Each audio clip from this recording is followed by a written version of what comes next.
ini kita eksekusi 1,17 triliun ini. Kita melihat ini momennya pas sekali untuk kita lakukan buyback karena memang secara fundamental kita improve semua di kuartal 4 ini.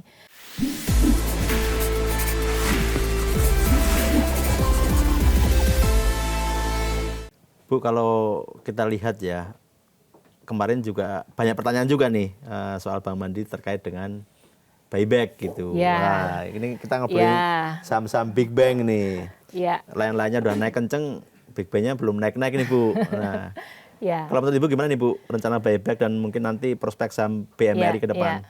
Ya, kalau buyback sebenarnya kita sudah punya underlying keputusan RUPS. Jadi di RUPS tahunan yang lalu di awal tahun kami sudah mendapatkan keputusan bahwa kita bisa mengeksekusi buyback sejumlah 1,17 triliun untuk kita lakukan buyback. Sudah kita mulai. Sudah kita mulai. Jadi bukan wacana Bu ya? Bukan. Kemarin banyak pertanyaan soalnya Bu. Sudah kita mulai posisi minggu lalu gitu ya, sudah kita aktifkan. Kenapa? Karena Bank Mandiri ini juga memiliki program yang kepada pegawai, kepada para pegawainya dalam bentuk insentif dalam bentuk saham.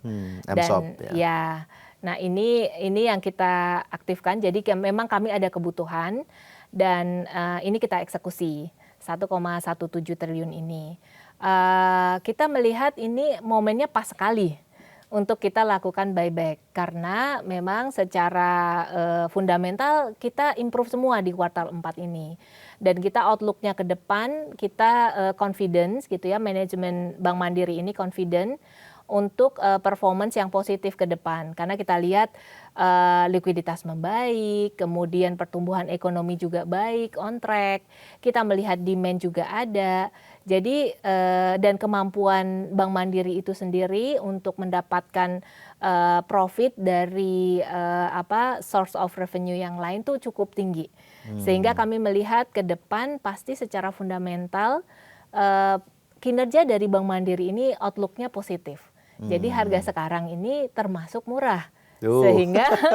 Sehingga kita lihat bahwa ini momentum yang tepat sekali untuk kita eksekusi buyback tersebut dengan harapan ya ke depan akan lebih baik dan ini kan tujuannya untuk karyawan gitu ya. Jadi kalau untuk karyawan tentu karyawan juga yang akan mendapatkan manfaatnya nanti apabila harga sahamnya terus naik gitu. Tapi kalau harganya nggak bisa didiskusi Bu ya? Nggak bisa. Ini harga terbaik aja. Harga terbaik ya. Ibu,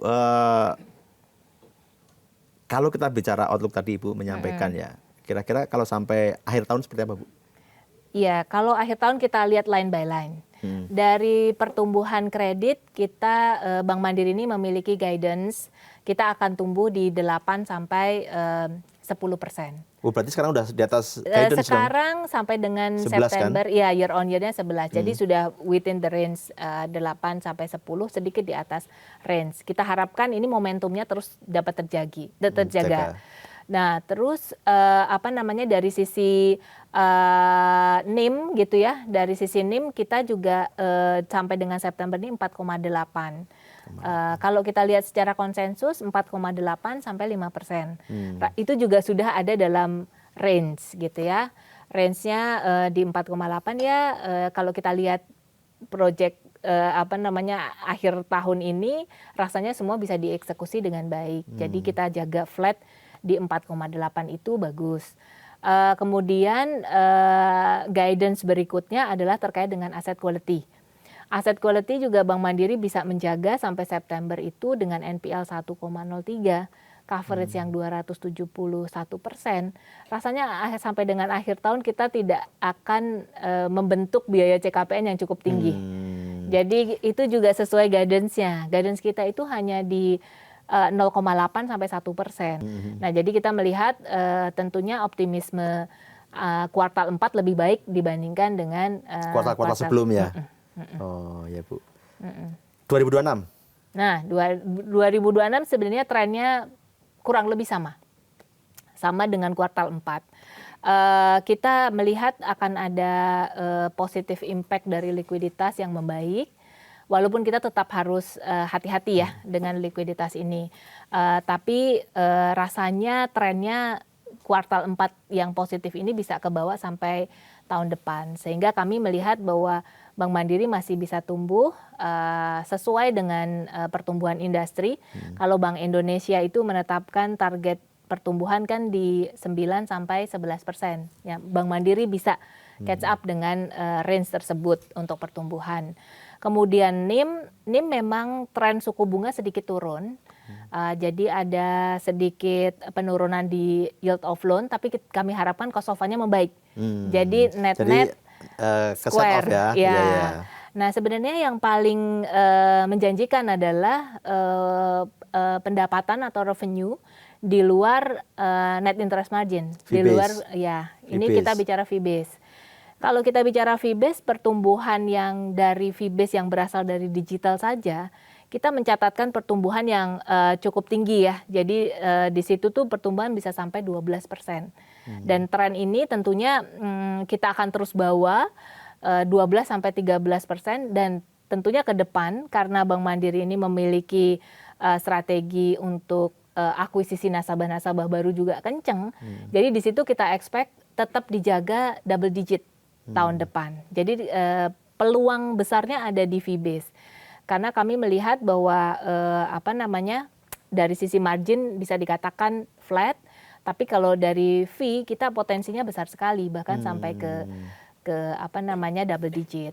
Nah, dari asset quality juga walaupun kita kondisinya ini makroekonomi secara global juga belum terlalu stabil, kita tetap cautious, tetap waspada, tapi kita juga melihat bahwa coverage kita sudah cukup. 271% tadi ya?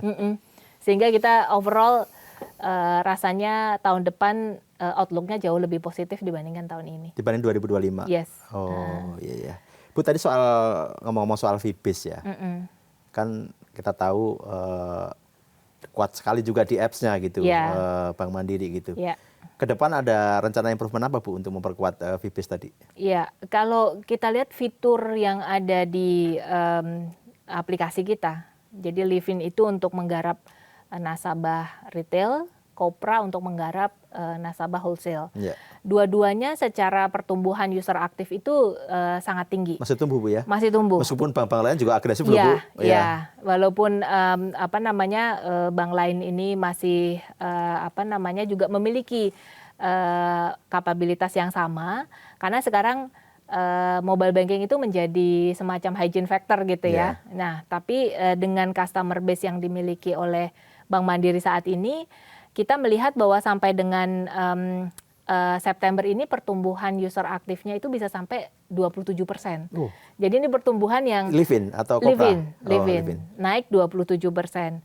Dan kalau kita breakdown lagi dari Livin itu saja, atas user aktif tersebut kenaikan fee based income-nya itu bisa sampai 17,6%. Jadi sangat tinggi gitu ya. Sangat tinggi, dan sebenarnya yang kita lakukan fiturnya sudah lengkap, tinggal bagaimana kita membuat nasabah kita semakin rajin menggunakan fitur-fitur tersebut. Selain juga mengekspand jumlah user aktifnya itu. Nah, yang kita andalkan memang kelengkapan dari fitur, kemudian ekosistem di antara nasabah-nasabah itu gitu ya. Kita jaga secara transaksional closed loop-nya, itu memang strategi yang akan terus kita bawa. Selain dari Livin, dari Kopra itu sendiri kami juga memiliki kapabilitas yang cukup baik, dan kita juga lihat secara frekuensi kenaikannya itu sudah hampir 20%.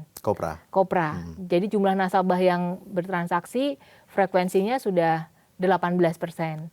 Kemudian kalau kita lihat value-nya bahkan mencapai 21% kenaikan year on year-nya. Jadi ini memang